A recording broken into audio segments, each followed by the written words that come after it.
We are going to visit a remote cenote in the late evening, a circular sinkhole in the limestone forest, with clear fresh water and quiet stone.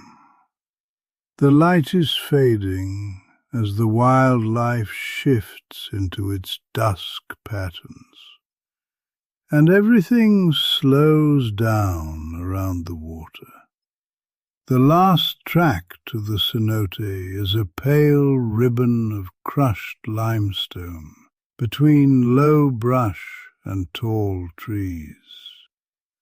The ground is dry and faintly powdery, and it crunches softly under your shoes. Warm air holds the smell of sun-baked leaves and a hint of damp from somewhere ahead.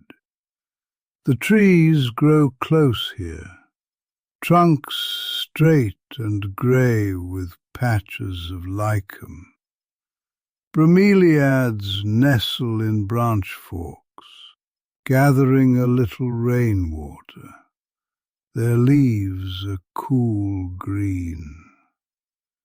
A vine loops down and grazes your shoulder, smooth and flexible, easy to move aside. Somewhere to the right, a lizard darts across the path and disappears under a rock. A pair of jays argues in short bursts, then falls quiet. A wooden sign points to the rim with a simple arrow and the word agua, faded by years of sun. The sound of insects hums around you in a steady band that comes and goes as you walk. Near the rim the temperature shifts by a few degrees, cooler and moist against your face. The path widens into a small clearing with a low fence of rough poles. Beyond it, the ground drops away into a perfectly round hole, its inner walls layered with stone and green plants. A wooden stairway zigzags down along the rock, with a rope handrail worn smooth from many hands.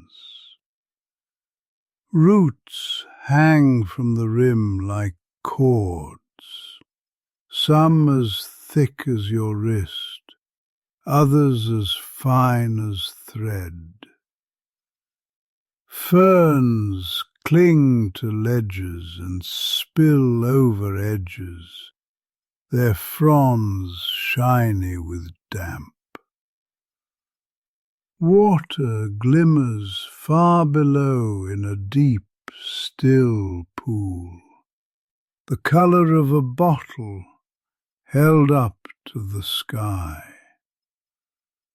The air carries a mild mineral scent, clean and simple. Drips fall in irregular beats from the hanging roots and make small circles in the water. The sound slips up the walls and returns as a soft echo. You grip the rope and step onto the stairs, which give a little but feel solid. The boards are darkened by years of humidity, with small patches of moss in the corners. Each landing gives a new view of the circular space. Rock on all sides, plants, and the growing presence of the water. Your breath slows to match the quiet scale of the place. A cool film gathers on your skin, pleasant after the warm walk. Within the rock, tiny shells are trapped in limestone, pale spirals and small ridges pressed flat by time. A few meters up, near a niche, a motmot sits on a root, steady and still, its long tail ending in neat paddles. It watches you without alarm, and then looks back toward the water. Far overhead a swift cuts the round patch of sky and is gone. The light that falls into the cenote is soft and diffuse. At the base of the stairway, a small wooden platform hugs the wall. The planks feel smooth where many people have sat to take off their shoes and paws. The water lies very close at hand, clear enough that the stone ledges below are easy to trace with your eyes. Shallow steps slip under the surface, and a rope floats near the edge for gentle support. You sit and place your bag down, and the platform is cool to the touch. The air is still, and the drips make the only busy sound. You pull off your shoes, and the wood under your soles holds a faint scent of resin. When you lower your feet into the pool, the water is cool but not cold, a steady temperature that relaxes the muscles in your calves. Small silver fish gather near your toes, curious, and their light touches are soft and surprising. A turtle the size of a plate surfaces in the middle, lifts its head and sinks again without a ripple. You lean forward and let your fingertips skim the water, smooth against your skin. The surface reflects the circle of sky and the green rim, a clear mirror that breaks into glassy ripples with every drop from the roof. The walls show bands of stone, pale grey with thin, darker lines, and stains where minerals have flowed for years. A tangle of roots dangles from one section and reaches the surface, where it spreads into fine threads, like a brush in the water. Tiny bubbles gather on the threads and release with a faint pop if you touch them. A cave swallow nest sits in a dry pocket, held together with mud and bits of grass. Swallows are still as evening slides in, and in another hour the bats will take their place. A faint current moves from a shadowed corner, very slow, as if the cenote breathes. You can smell damp stone more clearly as the air cools. It is a simple, good scent that makes you feel clean. You slip into the water slowly, holding the rope lightly with one hand. The cool wraps around your waist, your chest, your shoulders, and the last warm air leaves your arms. The buoyancy is friendly and easy, and your body settles into a quiet float without effort. Water glides over your ears, and the sounds above are muffled to a soft hush. Fish pass under your hands in small bands, each one tilting toward the light and back again.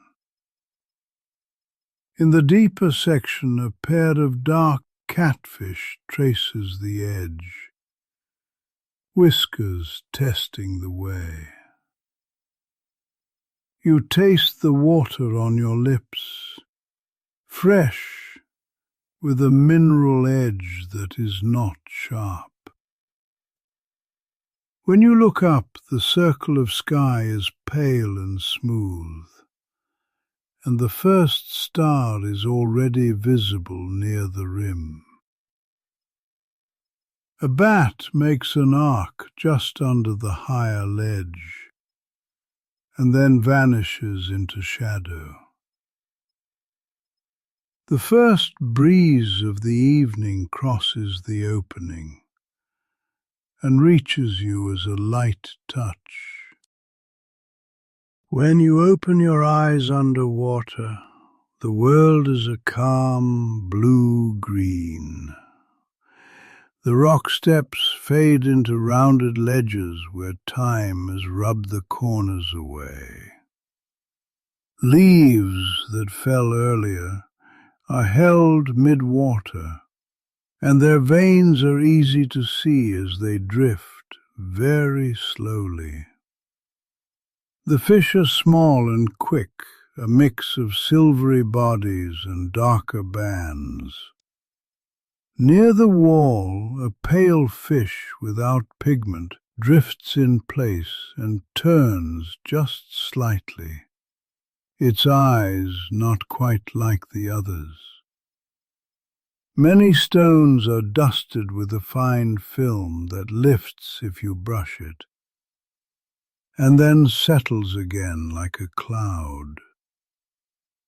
Sunlight from above fans out in straight beams, soft now and faint, and each wave of your hand bends them a little.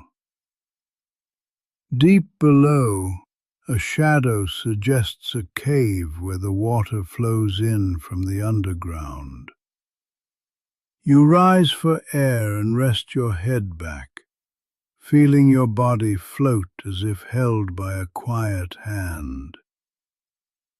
There is no rush to do anything here. You drift toward a section where the wall grows into long stone teeth. Stalactites hang in short rows, their tips wet and shining, drip by drip. The stone here has a rough texture under your fingers, fine grains pressed smooth by time and water. A root passes through a crack and splits into many filaments that disappear into the pool. Tiny snails, no bigger than seeds, cling to the wet rock, their shells patterned in pale brown. A small stream of cooler water seeps from a narrow seam and forms a delicate stripe of darker color. If you hold still, you can feel that stream on your wrist. a narrow ribbon of cool in the surrounding warmth. Every little sound is magnified here, from the plink of a drip to the faint flap of a bat. The air near the wall smells faintly of algae, a green smell that is not strong. The motmot from above shifts to a lower perch and watches your slow progress. After a while you return to the platform and climb out, moving carefully on the wet steps. Drops slip from your elbows and patter onto the boards, leaving round marks that fade as they soak in. You wrap a towel around your shoulders, and the soft fabric holds the day's warmth. The differences between air and water become clear in a few seconds, and your skin tightens pleasantly. Your breathing stays slow because the place is like that, and your heart matches the pace. You take a sip from your bottle, and the cool, fresh taste settles the back of your throat. Dusk deepens, and the circle of sky shifts from pale to mild blue to a darker shade. Fireflies wink once and again up near the rim, both near and far out among the trees. Bats begin to cross above in quiet loops, more and more of them, each one smooth and precise. The pool receives them with barely a trace. You sit with your feet on the lowest step and watch the water change as the light falls. Reflections sharpen and then blur, and the roots become lines on the surface, simple and grey. The turtle rises again near the far wall and floats in place like a leaf held by a thread. A dragonfly skims across the water, wings humming, pauses, and then chooses a root tip to hold for a moment. A cane toad hops along the platform edge and drops into a shallow gap, and you hear a faint plop and then nothing. Cicadas trade with crickets as the evening takes over, a steady sound that wraps the space. Something rustles in dry leaves up on the rim, probably a small mammal searching for fallen fruit. When you look up, a deep orange band sits low in the slice of sky, and thin clouds drift past with soft edges. The stone takes on the night color, gray upon gray, and still looks alive with texture. You loosen your shoulders and let your hands rest easy. Across the way you make out a small bird on a branch hung over the wall.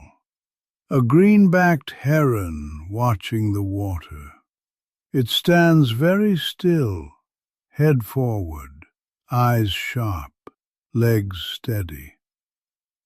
After a long pause, it dips its beak, pulls up a small fish, and tilts it down in one movement.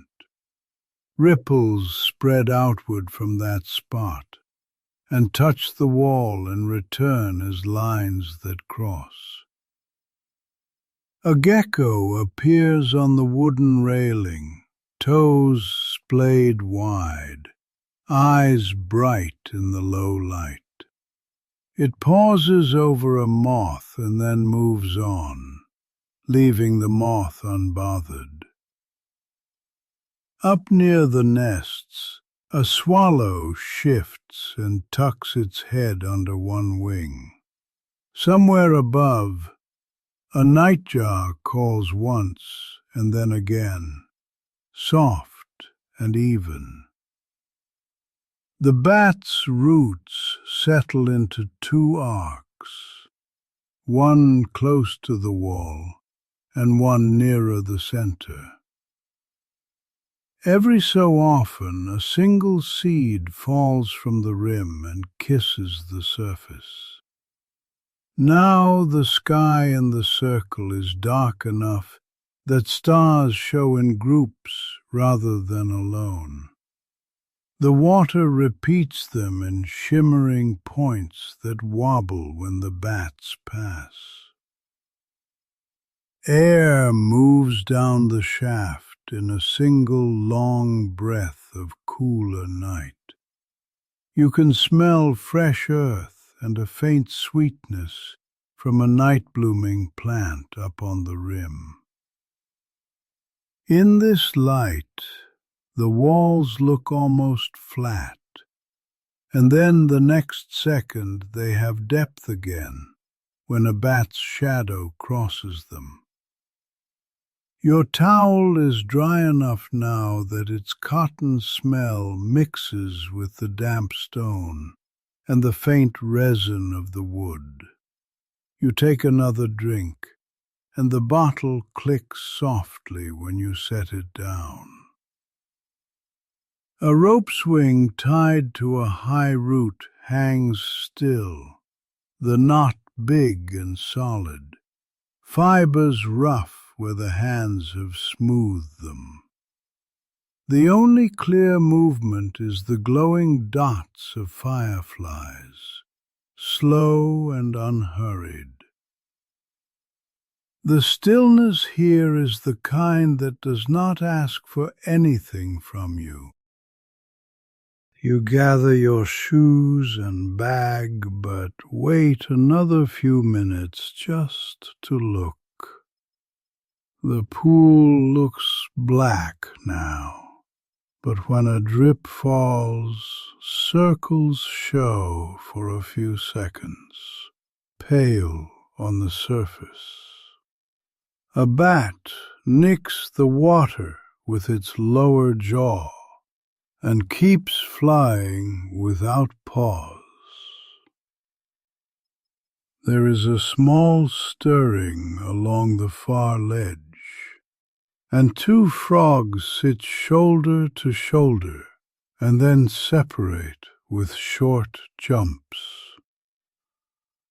The motmot has left its root, and the branch where it sat looks ordinary again. Your skin is dry, except where hairline drops remain at your hairline and wrists.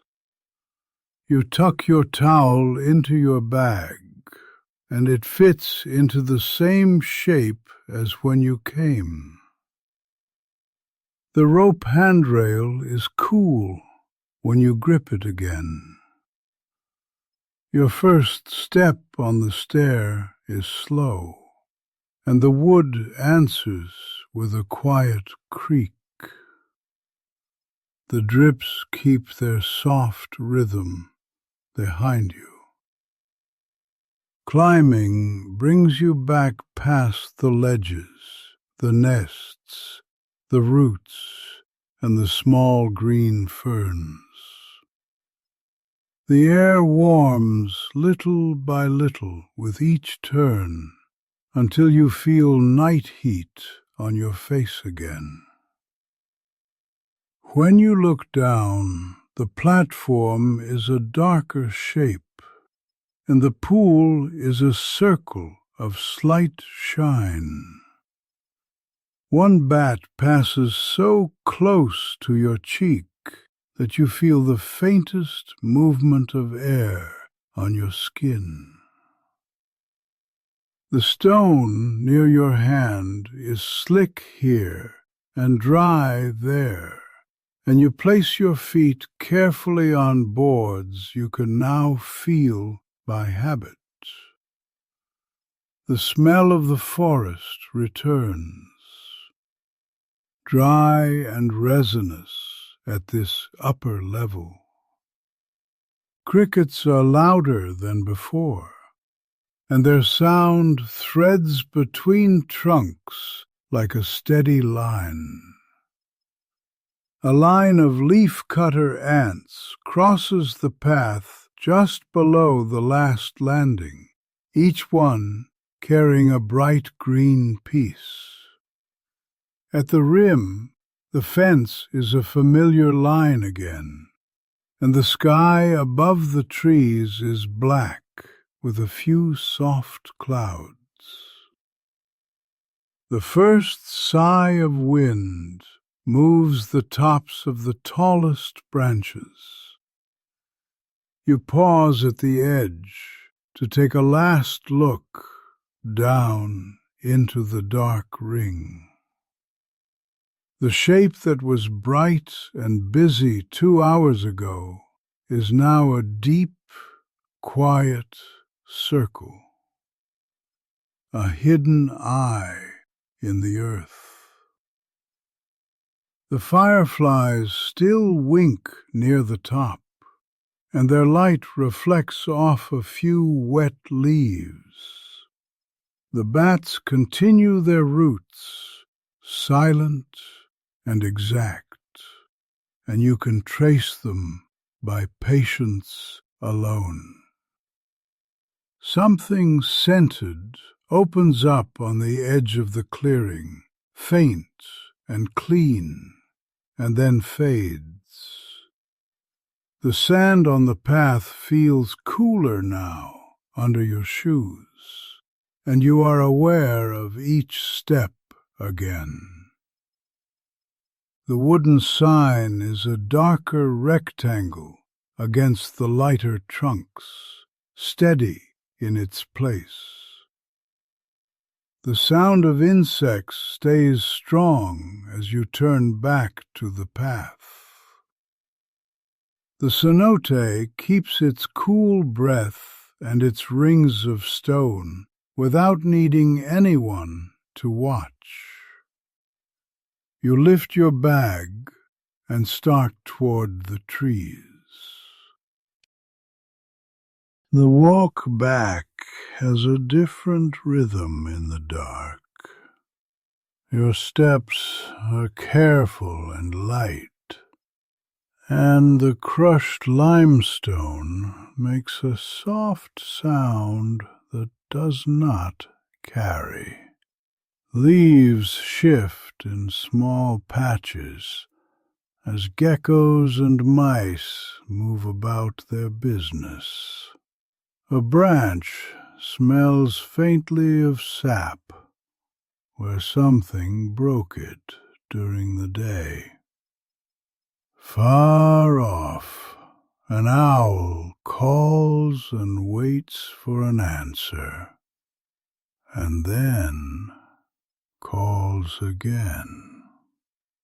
You pass the place where you first saw the lizard, and a different one now holds the warm rock, as if it has taken a shift. A bit of sky opens between trees and shows 5 bright stars grouped together. The air moves around you without gusts, more like a steady curtain. The path curves and shows the faint shape of the gate ahead. The forest has settled into its night shape, and you fit into it without effort. At the clearing where the track ends, you take a slow breath and feel your shoulders drop. The night here is complete and friendly, a mix of warm air and simple sounds. The cenote is behind you now, but its cool stays with you for a while. Your towel holds the scent of stone and clean water. Your hands remember the shape of the rope and the feel of the planks under your palms. You think of the fish turning their small circles in the dark pool, and the turtle resting on a ledge. You think of the roots hanging down, and the steady drip that never stops. Somewhere the motmot has found its branch for the night. The quiet does not end when you leave. It follows at an easy pace. The road out waits, dry and pale, and you take it without hurry.